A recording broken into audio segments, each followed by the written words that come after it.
Ordinary. Excerpt from Wonder, Part 1.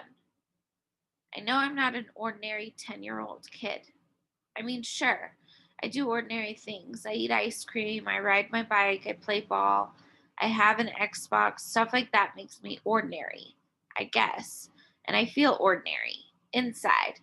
But I know ordinary kids don't make other ordinary kids run away screaming in playgrounds. I know ordinary kids don't get stared at wherever they go. If I found a magic lamp and could have one wish, I would wish that I had a normal face that no one ever noticed at all.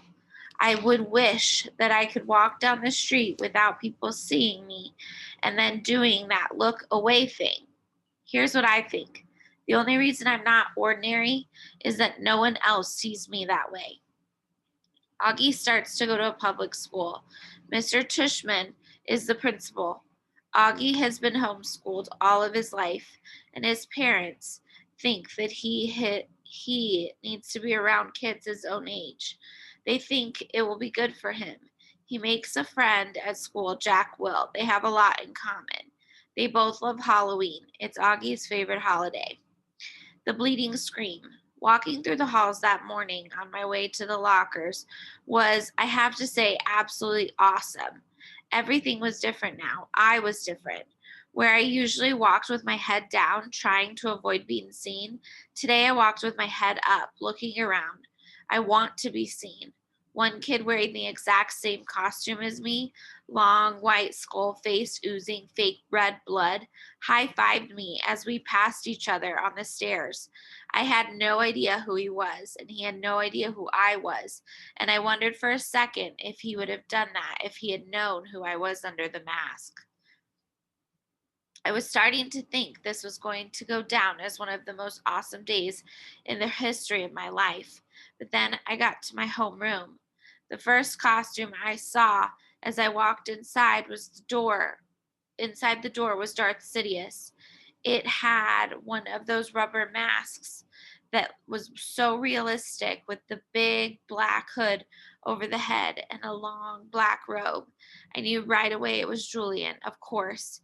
He must have changed his costume at last minute because he thought I was going as Django Fett. He was talking to two mummies who must have been Miles and Henry, and they were all kind of looking at the door like they were waiting for someone to come through it. I knew it wasn't a bleeding scream they were looking for. It was Boba Fett. I was going to sit I was going to go and sit at my usual desk, but for some reason, I don't know why, I found myself walking over to a desk near them, and I could hear them talking. One of the mummies was saying, "It really does look like him. Like this part especially," answered Julian's face. He put his fingers to the cheeks and the eyes of the Darth Sidious mask. "Actually," said the mummy, "what he really looks like is one of those shrunken heads. Have you ever seen those? He looks exactly like that." "I think he looks like an orc." "Oh, yeah? If I looked like that," said the Julian voice, kind of laughing, "I swear to God, I'd put a hood over my face every day. I can't imagine looking in the mirror every day and seeing myself like that. It would be too awful. And getting stared at all the time," said the mummy. "I don't know," said the mummy. "Tushman asked me to hang out with him at the beginning of the year, and he must have told the teachers to put us next to each other in all the classes or something." The mummy shrugged. I knew the shrug, of course. I knew the voice. I knew I wanted to run out of the class right then and there, but I stood there. I was I stood where I was and I listened to Jack Will finish what he was saying. "I mean, the thing is, he always follows me around. What am I supposed to do?" "Just ditch him," said Julian. I don't know what Jack answered because I walked out of the class without anyone knowing I had been there. My face felt like it was on fire while I walked back down the stairs. I was sweating under my costume and I started crying.